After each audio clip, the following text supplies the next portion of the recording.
Hello friends, आज आपण अजून एक नवीन क्वेश्चन डिस्कस करणार आहोत. तो म्हणजे रेस ज्युडिकेटा आणि order two rule two of C P C. Res judicata हे सेक्शन 11मध्ये याचे रिलेटेड प्रोव्हिजन्स दिलेले आहेत. तर बघूयात की रेस ज्युडिकेटा म्हणजे काय. Section 11 of C P C. No court shall try any suit or issue in which the matter directly and substantially in issue has been directly and substantially in issue in a former suit between same parties or between parties under whom they or any of them claim litigating under the same title in a competent court to try such a subsequent suit and has been heard and finally decided by such court.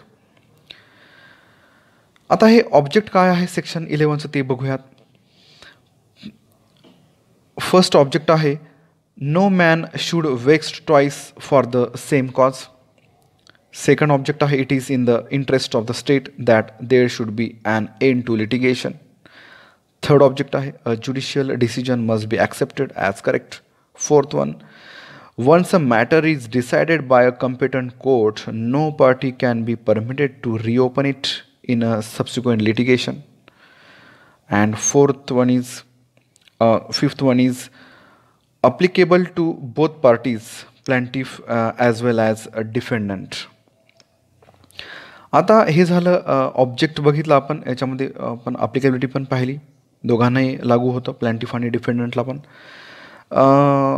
त्यानंतर अप्लिकेबिलिटीमध्ये अजून आपण थोडे detail बघणार आहोत. It applies to all judicial proceeding and equally to all quasi judicial proceeding before tribunals, apply to PILs also. Section 11 applies to judgment in personam and rem. It applies to execution proceedings also. From the now let us discuss order to rule 2. What is order to rule 2? Because we are discussing the relationship between res judicata and order to rule 2. So order to deals with frame of suit. Order to जी आहे ही frame of सूट शी संबंधित आहे. तर त्यामध्ये order two rule 2 म्हणजेच सूट to include whole claim हे आहे order two rule 2 म्हणजे. आता ऑर्डर टू रूल 1 हे आपण बघूयात काय आहे रूल 2कडे जाण्याच्या आधी. की ऑर्डर टू रूल 1 काय सांगतो की every suit shall as far as practicable be framed so as to afford ground for a final decision upon the subject in dispute and to prevent further litigation concerning them. आता order two rule 2 काय आहे बघूयात. Order two rule 2 सांगतो की first आहे त्यातलं suit to include whole claim. Every suit shall include the whole claim which the plaintiff is entitled to make in respect of the cause of action. म्हणजे प्रत्येक सूटमध्ये होल क्लेम, पूर्ण complete claim त्यामध्ये आपण करणं अपेक्षित आहे. But plaintiff may relinquish any portion of his claim. परंतु प्लॅन्टिफला एक अधिकार आहे किंवा त्याचं डिस्क्रिशनरी पॉवर आहे प्लॅन्टिफचं की तो एखादा पार्ट आहे त्या क्लेमचा तो रिलिंक्विश करू शकतो in order to bring the suit within the jurisdiction of any court. एखादा सूट एखाद्या कोर्टाच्या ज्युरिडिक्शनमध्ये आणण्यासाठी त्याला एखादा क्लेमचा एखादा पोर्शन, एखादा पार्ट जर रिलिंक्विश करायचं काम पडत असेल तर त्याला ते करता येतं. मग relinquishment of part of claim बघूयात म्हणजे काय.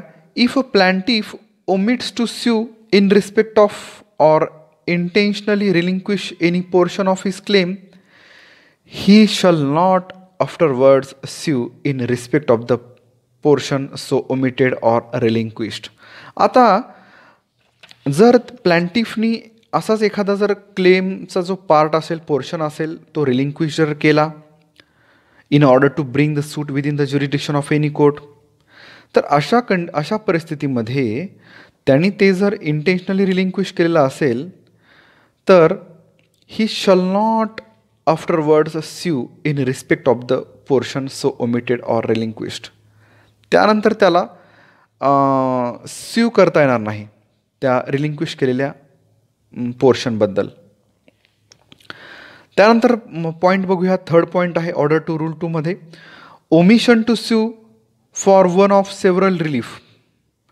अ person entitled to more than one relief in respect of the same cause of action may sue for all or any of such relief, but he omits, except with the leave of the court, to sue for all such relief.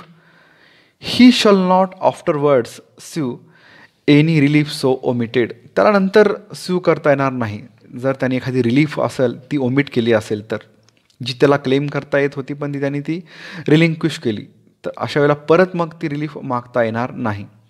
Explanation. An obligation and collateral security for its performance and successive claims arising under the same obligation shall be deemed respectively to constitute one cause of action. चौथा point बघूयात order two rule 2 मधला. Order two rule 2 is based on splitting the claim principle. आता object काय आहे बघूया order two rule 2चं. तेच object आहे जे रेस सबज्युडाइसचा आहे, रेस ज्युडिकेटाचा आहे, बार टू फर्दर सूटचा आहे. फर्स्ट ऑब्जेक्ट आहे defendant should not vex twice.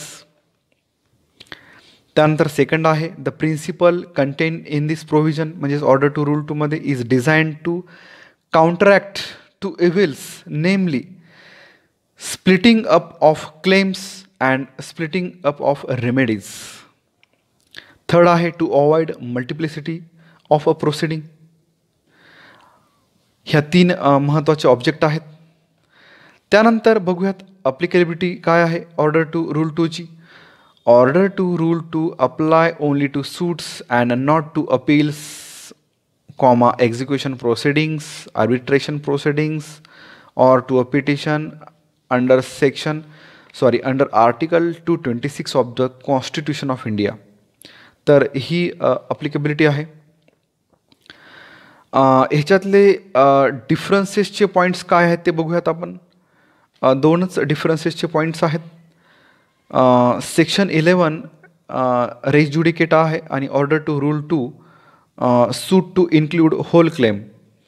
तर res judicata refers to a plaintiff's duty to bring forward all the grounds of attack in support of his claim. हे section 11चा first difference आहे. Order two rule 2 मधला first difference असा लिहिता येईल. Order two rule 2 requires a plaintiff to claim all relief flowing from the same cause of action. आणि second आहे res judicata applies to both the parties and precludes a suit as well as a defense. पण order two rule 2 आहे, this rule refers only to a plaintiff and bars a suit. So from the above discussion we can say that order to rule 2, like a principle of res judicata, is based on the statutory and cardinal principle that all dispute must be settled once and for all, and no person ought to be vexed twice for one and the same cause. तर अशा रीतीने आपण race ज्युडिकेटा section 11 आणि order two rule 2 म्हणजेच सूट to include whole claim या 2 कन्सेप्टबद्दल discussion केलं. दोन्हीमधले differences समजून घेतले आणि दोन्हीमधल्या सिमिलरिटीज समजून घेतल्या. थँक्यू.